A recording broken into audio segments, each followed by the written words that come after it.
Laissez Dieu croître en vous. Shalom bien-aimés dans le Seigneur, notre méditation du jour s'intitule « Laissez Dieu croître en vous ». Nous tirons notre texte dans Jean chapitre 3, le verset 30, qui nous dit ceci. « Il faut qu'il croisse et que je diminue. » Alléluia.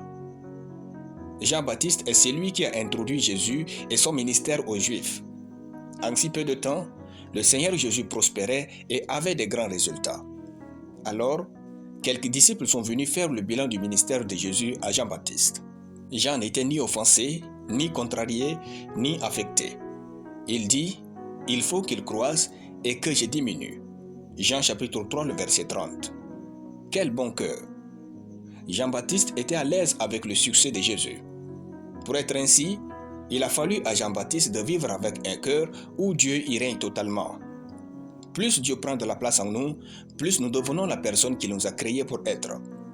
Dieu nous a créés pour être amour, gentil, excellent, bon, prospère, riche et en bonne santé. Laissons Dieu prendre de l'ampleur en nous.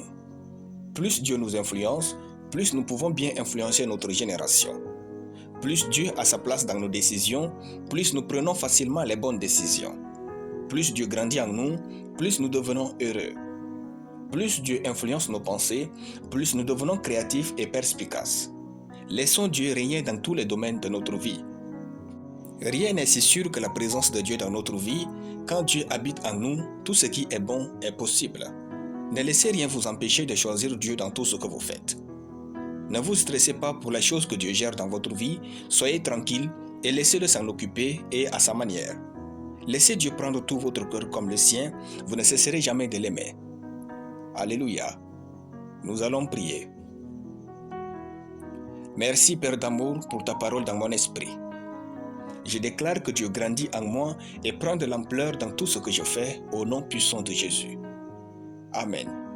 La lecture biblique en une année, Malachie chapitre 4. Soyez bénis, c'était le pain du ciel.